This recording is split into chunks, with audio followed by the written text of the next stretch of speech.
had a viewer reach out to me and ask me why she swears at her partner when they get into a fight, why she has that uncontrollable anger reaction, even though she acknowledged that and she kind of seen that when she was growing up.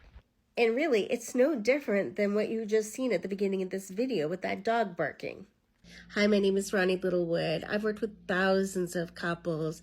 And to be honest, I grew up in a really tough environment. Moved something like 18 times between the ages of 3 to 18. My caregivers did not know how to communicate. I grew up in chaos, anger, outbursts, and a lot of verbal violence. How do we stop replicating that pattern? Honest, I came into my own marriage with kind of the skills that I had learned growing up, and none of those skills were good.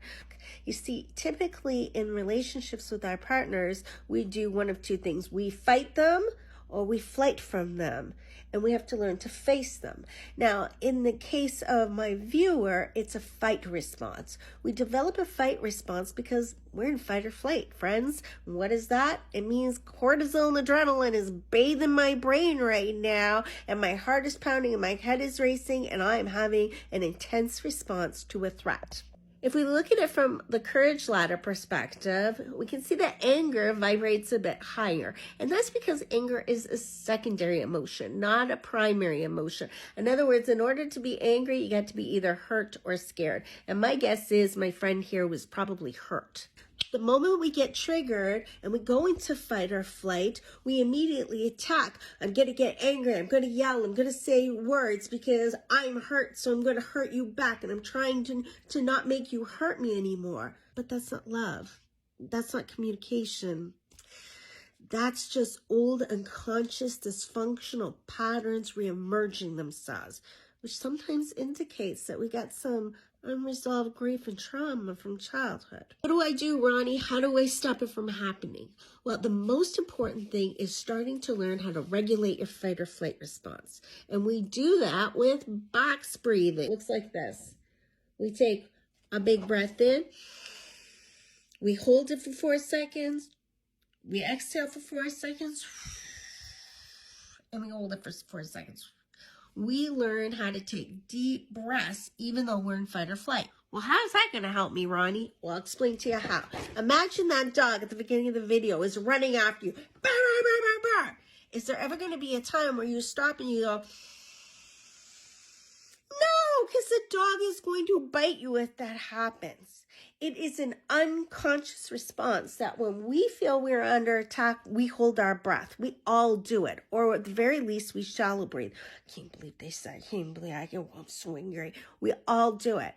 So the biggest thing to do when we go into fight or flight is to increase oxygen.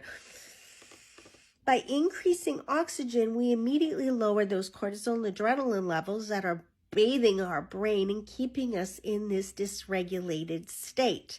And it helps us from stop attacking back. Because when we attack back, we're in disrespect. We're in contempt. We're not in love. And if we love our partner and we want to do life with our partner, that even when they hurt us, even when they say something crappy, we have to start, so at least one of us has to start, by learning how to communicate in a healthy way back. That means that even though you hurt me, even though you made me angry, even though I don't like your words, I'm going to choose to not be disrespectful back. How do I do that, Ronnie? Well, you got to start by breathing, friend. And you got to step away for a couple of minutes. And you got to think about what they said. And then maybe you come back and you say, you know what? Your words really hurt me. And I feel really disrespected when you swear at me. And maybe we need to sit down and talk about how we give and receive complaints together without being abusive to one another. Again, my friend, it's unconscious most of the time. It's because it's what I seen growing up. And so I got to learn a different way. And I know Ronnie had to learn a different way, and so can you. Self-development is a journey, and we aren't perfect at it. So give yourself some wiggle room and let yourself know that you can do better. And if you want to sit down and have a conversation with your partner about how we fight more respectfully and fairly, then try not to do it when you're in an argument. Instead, let's sit down and talk about that. And if you need some help, reach out to a counselor who can maybe help guide you through the process. And if you can't do it with a counselor, then at the very least, I'd ask you to check out from your local library The 7 Principles of Making Marriage Work by John Gottman. It is the gold standard for communication in a relationship, and I think it's one of the best. Good luck, friend.